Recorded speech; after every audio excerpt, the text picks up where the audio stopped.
We're on a mission to find the best sports city in America, and it has nothing to do with the final score. We rank each sports town on the town scale. The teams. How obsessed are the fans? The city's wow factor. And its food. We'll tally it up and decide which town does sports better than all the rest. So where will the city of brotherly love rank when it's all said and done? Find out if Philly is number 1 on this episode of SportsTown.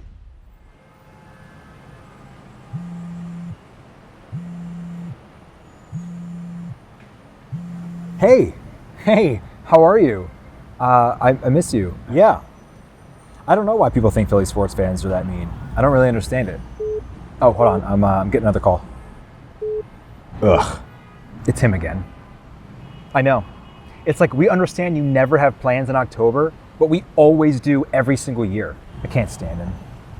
All right. Yeah, I'll talk to you later. Love you. Talk to you later. Anyway, welcome to Philly. If you've seen SportsTown, then you know the entire crew is from Philly. So, for this episode, we're not just gonna play the hits and take you to the top of the Art Museum steps and then show you some fake boxing legend and then go get cheesesteaks at a place that's famous for no apparent reason. For this episode, we're gonna show you what it's actually like to come to Philly. But first, I feel like it's our duty to prep you for the Philly sports mindset. We are a rare breed in this town. We're crazy. Merry Christmas! So before we go into a Phillies game later in the episode, we want you to hear from the locals to dispel of any rumors that we are somehow unruly. You come from another city, unfortunately, that is what it is. You're going to be on the radar. It's Philadelphia. So when you think about Philadelphia sports fans, what's the first thing that comes to mind? Passion. Chaos. Die hard, true. We're extremely welcoming as long as you're for the home team. Passionate fans who sit there and cheer for our teams. And some people like it, some people don't, but that's what we do here in Philly. You can talk some shit, bring it, bitch. Is our national reputation earned? Absolutely, 100%. So people are scared to come to Philly. I was like, nah. You wear it like a badge of honor. Oh, absolutely. I was like, no one likes us, we don't care. Okay. But I doubt our respected business owners feel this way. What happens when someone comes in here and they want something for a non-Philly team? I might have that in the back. I get a lot of clients requesting sports tattoos, especially after championships. One of my best friends is a Cowboys fan, and I don't think he's getting any Cowboys tattoos anytime soon. Surely our elected officials, like Pennsylvania Governor Josh Shapiro, does not agree. Why are you here? Man, I'm surprised you invited me. No, listen. I love sports. I love Philly sports, and I love your show. So I'm glad to have an opportunity to talk with you. You should have seen the amount of shit talking I did when we were going up against Kansas City in the Super Bowl, like national level shit talking. Okay, I tried. Why don't we just yell about it on the radio? The psychology is a willingness and a wanting to be completely owned by the outcome of a sporting event. And people maybe on the outside will look at that and think that's crazy, but the amount of joy it brings people, if you're willing to completely throw yourself into something. Eagles, Sixers, Flyers, Phillies, we love them all. And you're willing to allow a score of a game to control your emotions, the high that brings you when they win is unlike anything else. Derek, I get Derek. If the Eagles lose, the entire city is depressed for a week. You can feel it. It's palpable in this city. One of the things I appreciate when you talk to the players who play in Philly is that they're motivated by the cheers and by the boos. I think you're almost born with the boo, and you gotta get taught at a young age. Can't be a high pitched boo. You gotta get some depth in the voice. Now look, we've had some folks in Philly sports who can't make it here. See Ben Simmons, right, as an example, because they just can't handle the pressure. But I think that pressure makes players better. Okay, but there is something here, I promise. At the core of it, Philly fans want their teams to reflect what they see in the mirror each day. Blue collar, maximum effort. Anything less, and you're getting booed. The well-timed boo makes you feel good inside, actually. This is the best sports town in America. When a team is hot, when they're playing a big game, there's no better home field advantage. We're going to expand on this theme a little later, but first, let's show you around town.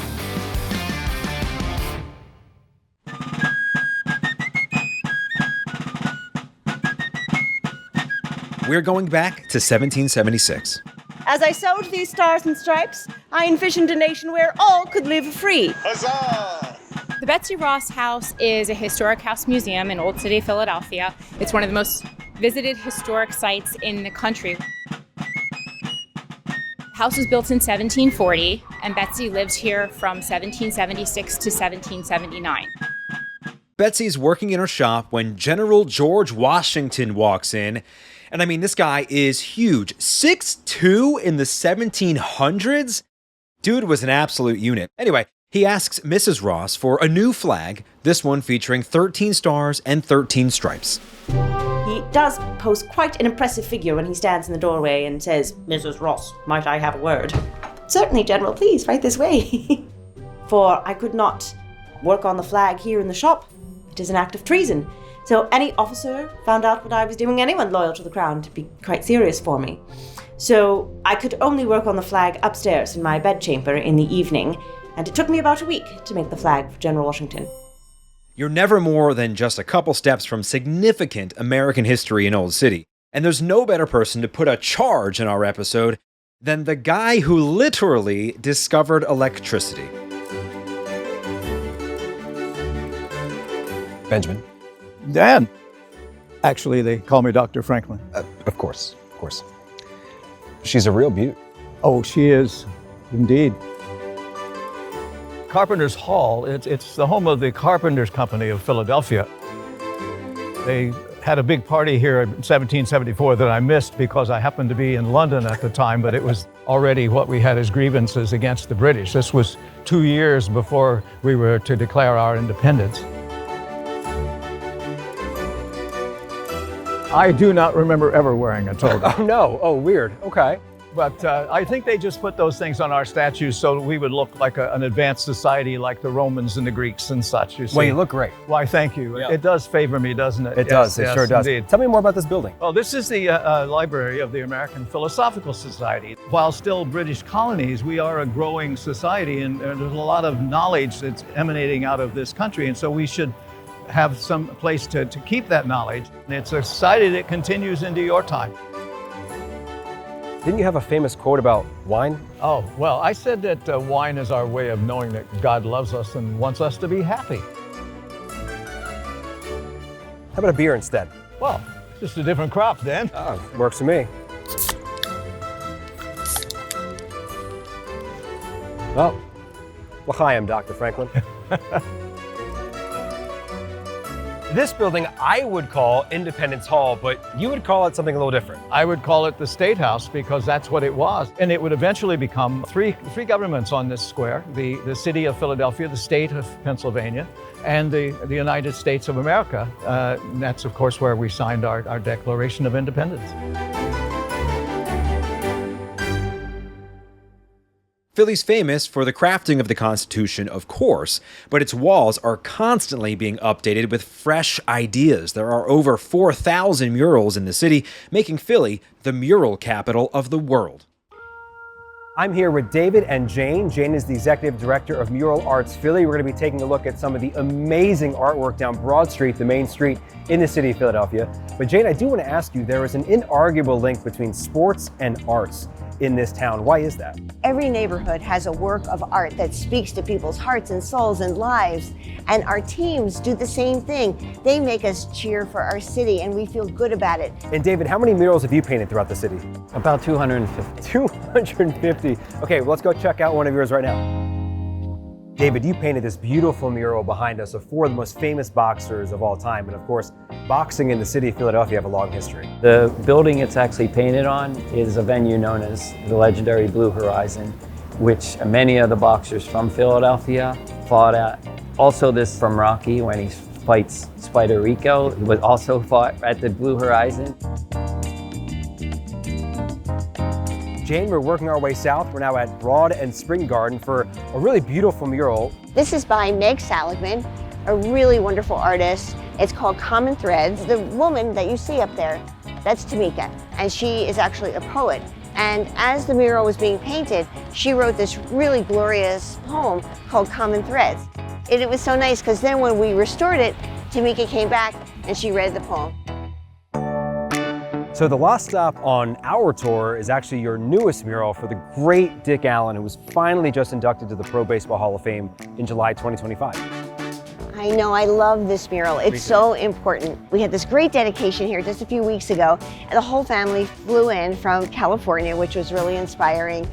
Some people from the Phillies were here. Like, everybody was cheering this. It was so fantastic. But the murals in this city are truly the autobiography of the city of Philadelphia, and that is so important. These murals reflect our lives, and that is something that is extra special and makes Philadelphia different from any city all over the world. When it's time for lunch, Reading Terminal Market has you covered. Opened in 1893, it's 70,000 square feet of fish, freshly made donuts, smoothies, so many schmears, and perfectly sliced brisket, all within yards of each other. There's not much like the Reading Terminal, certainly in Philly. It's a unique place. I come here every single weekend. You won't believe it. You have to try. And while the citizens of the city will run to their various cheesesteak corners, the counters at DeNick's are as stuffed as their signature roast pork sandwich. Owner Joe Nicolosi and his team use an old-fashioned process to get it right every time. What can I get you, man? Can I do a roast pork, wet? Anything on it? Broccoli rabe. Provolone? Provolone, yeah. Got it. Thank you.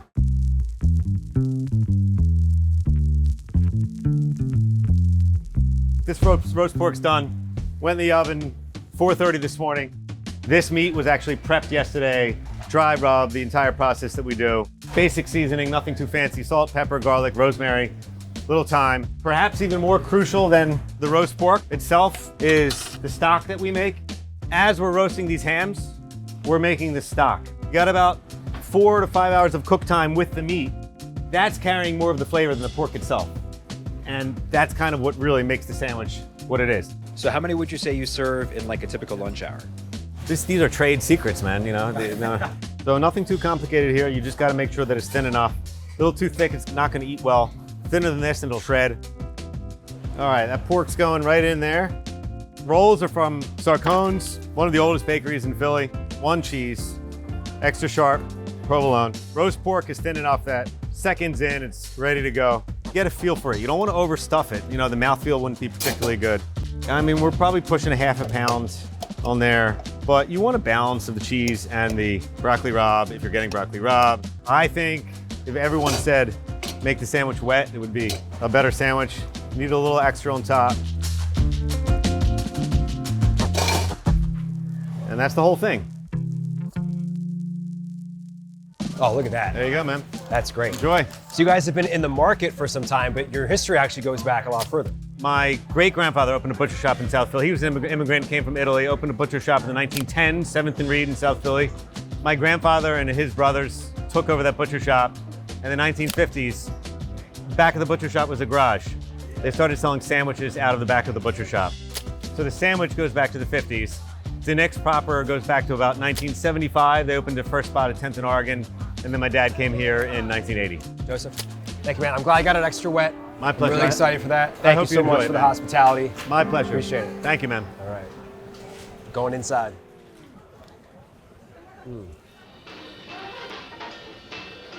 Nope.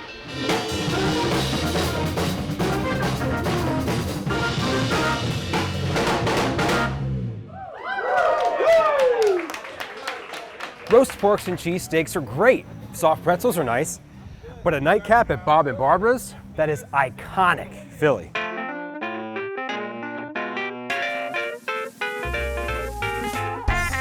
The special is a pairing of a can of beer with a shot. The special is a can of PBR with a shot of Jim Beam, classic white label. An employee named Rick D is credited with coming up with the special as a way of getting people through the door on less popular nights. Mission accomplished. I said, well, I'll just grab a case of something cheap. We'll pair the two together. We'll price it really, really low. Started at $3. They got a case of PBR, and that went in like maybe an hour tops. And then good word spreads fast. Yes, people are coming back night after night and we're like, well, wait, where is the special? So the special carried out all over Philadelphia. That special went citywide, so that's why you hear it as citywide specials over everyone else's menu, but in these walls is the special. This spot is eclectic in the best way. A come-as-you-are watering hole that caters to whoever you are and whoever you want to be. really a place for everyone because there are so many different things going on. And one of the things that we've tried our best to do is protect that super welcoming and inclusive vibe where it's not, there's no label to the bar itself. It's whatever you want to make it.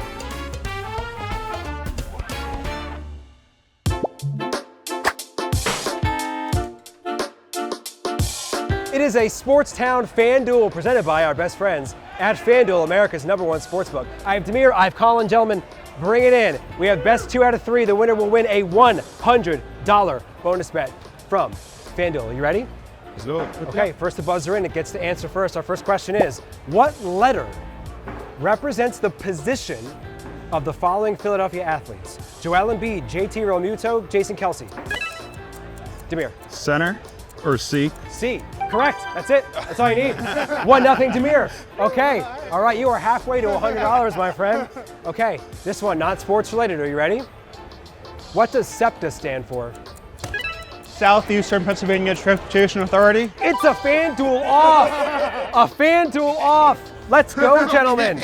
Let's go. Okay. For all the marbles, here we go. You ready? We're getting back into sports. Can you name all 5 of the original Big 5 basketball schools in the city? I'm gonna go for it. Let's go. So we got UPenn. Yes. LaSalle. Yes. Drexel. Yes. No. Nope. Sorry. Not Drexel? Incorrect. Oh. Nope. Not Chance to steal. UPenn. Yes. LaSalle. Yep. St. Joe's. Yes. Villanova. Yes. One more. We all went to school there. Every person on the crew of SportsTown went to school there. You wouldn't know that. We just met. Temple. Yes. Yes. I want my cut. Yes. Correct. The answers are Temple, LaSalle, Penn, St. Joe's, and Villanova. Congratulations, Colin. You have won $100 thanks to our friends at FanDuel.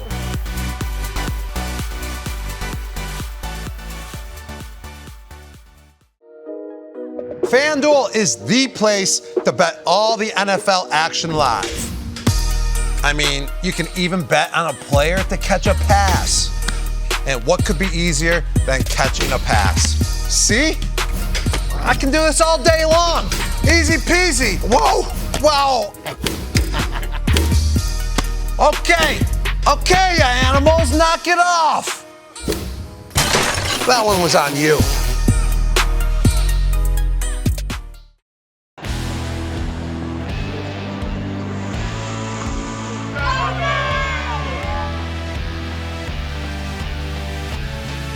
One of the best parts about sports in the city of Philadelphia is that every single major sports franchise plays right here in the sports complex. I'll show you. Across the street from where we are right now, Citizens Bank Park, where the Phillies play. Across the street from them, Lincoln Financial Field, home of the Eagles, and across the street from them, Xfinity Mobile Arena, home of not only the Flyers, but the Sixers. So that's a lot of stadiums and a lot of parking spots, which means a lot of people for some awesome tailgating. Let's go check some out. The Phillies tailgating is great. Everybody having a good time. And Philadelphia gets a bad rap, but our people have love and passion for their teams. Let's go, Phils! I always say there's like basically 2 days in the city that's the city of brotherly love, and it's the Mummers Day and it's any championship. It's like we come here, we love the party, we love the drink, have a good time, go in the stadium, support our team.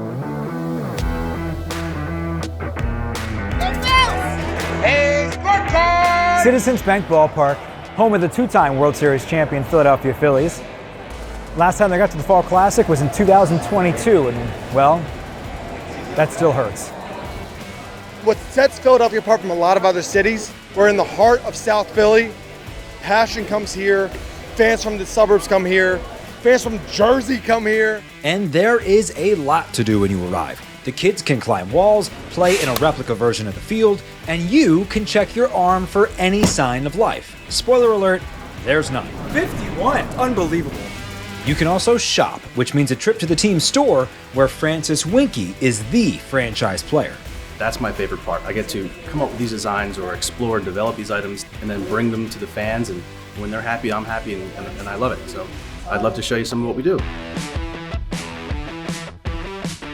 Our top selling item is the Fanatic Eyes headband. It all started with 2019, I believe. We did this custom design. I know Bryce is a Fanatic guy, he's a headband guy. I may have slipped one in his locker on a Wednesday. We've taken this design and blown it up 100 different ways between drinkware and fuzzy slippers and lanyards, suit jackets. I mean, the whole thing.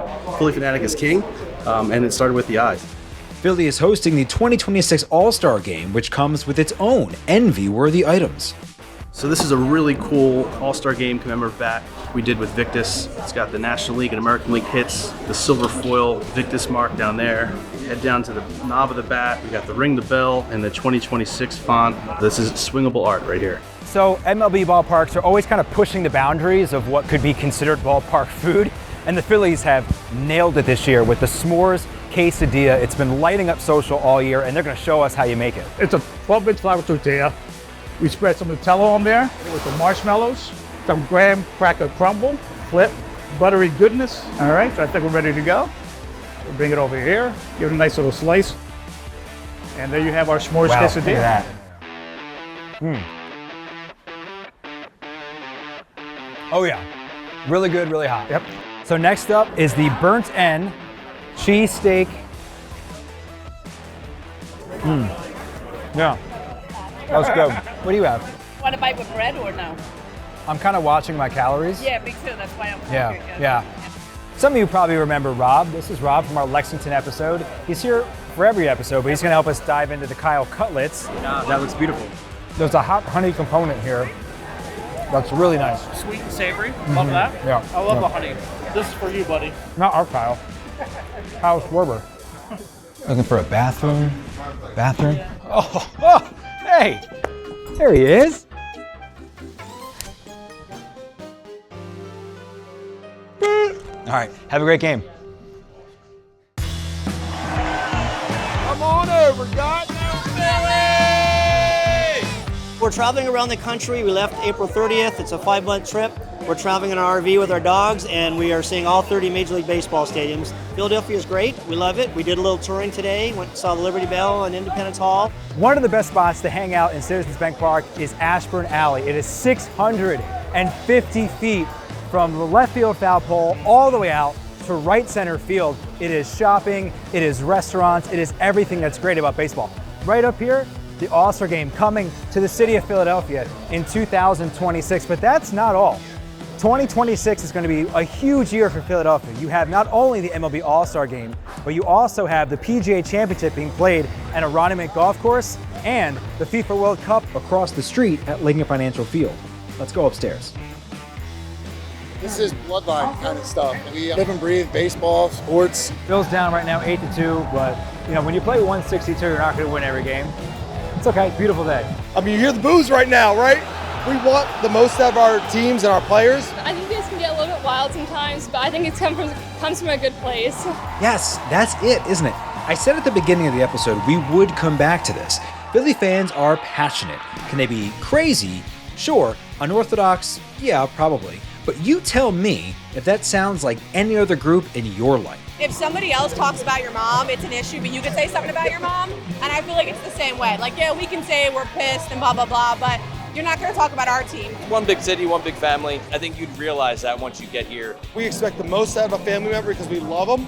We ask our players to play just as hard as we work, you know, and I think that's really what Philly is all about, is just work hard, play hard. Go Phil! This is the first ever ratings reveal for any of our first 3 towns on SportsTown. The score for a town is out of 40.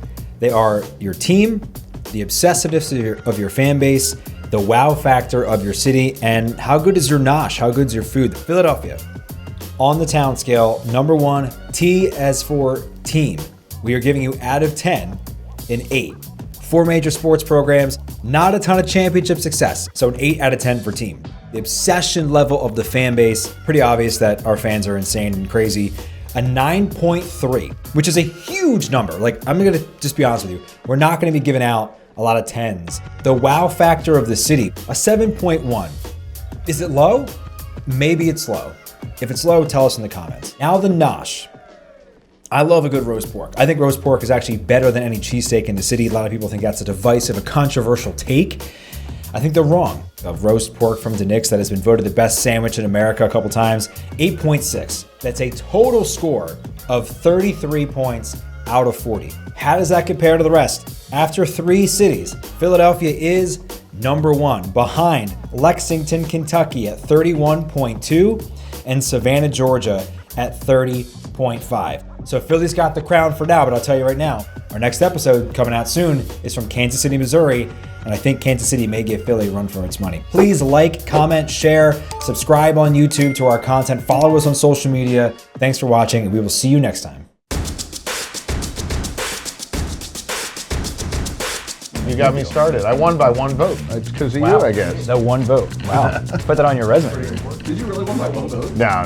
Today I had a s'mores quesadilla, burnt end cheesesteaks, crab fries from Chickies and Pete's, Kyle's cutlet, and at the end of the day I'm gonna have a heart attack.